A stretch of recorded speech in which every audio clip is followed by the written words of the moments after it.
ఈరోజు దేవుని వాగ్దానం యెషయా గ్రంథం 40:31. యెహోవా కొరకు ఎదురు చూచువారు నూతన బలము పొందుదురు. ఈరోజు దేవుడిస్తున్న అద్భుతమైన వాగ్దానం. దేవుడు కొరకు ఎదురు చూస్తే నూతన బలాన్ని పొందుతాం. ప్రతి ఒక్కరి జీవితంలో ఏదో ఒక సమయంలో బలహీనతల్లోనికి వెళ్ళిపోతూ ఉంటారు. అలసిపోయిన పరిస్థితి, కృంగిపోయిన పరిస్థితి, అది వయసుతో తారతమ్యం లేదు. అందుకే ప్రభు అంతకు ముందు మాటలో చెప్తూ, బాలురు సొమ్మసిలుదురు, అలయుదురు, యవ్వనస్తులు తప్పక తొట్టిల్లుదురు. చిన్నపిల్లలకి అలసట ఉంటుందా? యవనస్తులు ఎంత స్ట్రాంగ్గా ఉంటారు. కానీ ఈ మాటలు ఎందుకు చెప్తున్నాడంటే, వయసుతో తారతమ్యం లేకుండా కొన్ని పరిస్థితులు మనల్ని కృంగజేస్తూ ఉంటాయి. ఆనాడు శక్తివంతమైన సామ్రాజ్యంగా ఉన్న బబులోని చెరలో 70 సంవత్సరాలు వారు బ్రతికిపోతూ అందరూ కూడా సొమసిల్లిపోయారు. అందరికి కూడా నిరుత్సాహం వచ్చేసింది, నిరాశ వచ్చేసింది. ఇక మా జీవితాలు ఎలా ముగించబడతాయి, ఇక మా జీవితంలో ఈ కష్టాలు తీర్చబడే మార్గం లేదు అని అనుకుంటున్నారు. కానీ దేవుడు ప్రజలను, దేవుడు ఎన్నడూ కూడా విడిచిపెట్టే దేవుడు కాదు. వారిని క్రమశిక్షణలో పెట్టడానికి మాత్రమే 70 సంవత్సరాల చెరలోనికి వారిని అనుమతించాడు. వారు ఎప్పుడైతే తమ తప్పిదాన్ని తెలుసుకొని దేవుని వైపు తిరగడానికి ఇష్టపడ్డారో వెంటనే వారి విషయంలో దేవుడు జోక్యం చేసుకున్నారు. వారిని ఆ బబులోను సామ్రాజ్యపు చెరలో నుంచి విడిపించాడు. అందుకే ఈ వాగ్దానాలు ఇచ్చి వారి జీవితంలో నెరవేర్చాడు. వారికైతే నమ్మకం లేదు, వారికైతే ఆ పరిస్థితుల్లో నుంచి విడిపించబడతామనే ఆశే లేదు. కానీ ఆశ లేని పరిస్థితుల్లో దేవుడు వారి యొక్క జీవితంలో గొప్ప కార్యం చేశాడు.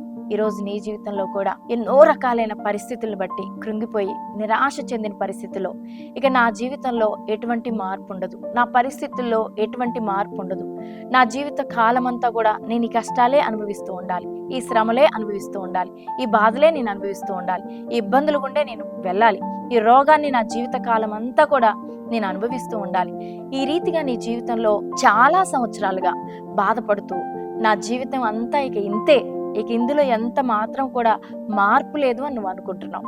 కానీ దేవుడు ఈరోజు వాగ్దానం ఇస్తున్నాడు.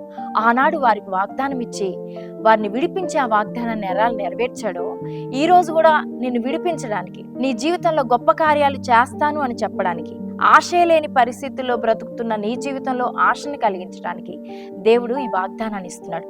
నీ ప్రతి పరిస్థితులను మార్చడానికి ఆయన సమర్థుడు.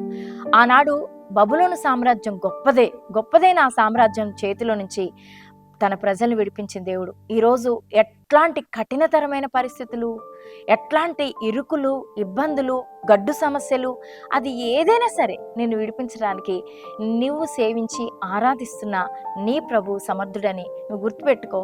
నీకు కూడా ఈ వాగ్దానం ఇచ్చి నెరవేరుస్తానని మాటిస్తున్నాడు. నువ్వు నూతన బలాన్ని పొందుతావు. ఒకవేళ అలాగే వారి కష్టాల్లో వారి జీవితాన్ని ముగించి ఉండొచ్చు, కానీ నీ జీవితంలో ముగింపు అలా ఉండదు. నీ జీవితంలో గొప్ప సంతోషం, గొప్ప సమాధానం, గొప్ప ఆనందం, గొప్ప విడుదల నువ్వు చూడబోతున్నావు. కాబట్టి వాగ్దానాన్ని బట్టి ధైర్యం తెచ్చుకో.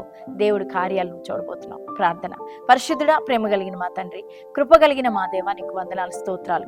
ఈ సమయంలో నాయన ఎంతమంది బిడ్డలు నిరాశతో ఇక మా జీవితం అంతా ఇంతే అని అనుకుంటున్నారేమో, ఆ పరిస్థితుల్లో నుంచి ప్రతి బిడ్డను విడిపించి వారు ఏ సమస్యల్లో మ్రగ్గిపోతున్నారో నాయన, వారి కన్నీటితో ఉన్నారో ప్రతి కన్నీటిని తుడిచి వారి జీవితంలో ఉన్న ప్రతి సమస్యలు, శోధనలో నుంచి విడిపించి వారిని ఆశీర్వదించమని బ్రతిమలాడుకుంటున్నాను. ఎంతమంది ఈరోజు పుట్టినరోజు జరుపుకుంటున్నారు వారిని దీవించి బ్లెస్ చేయండి, దీర్ఘాయువు దయచేయండి.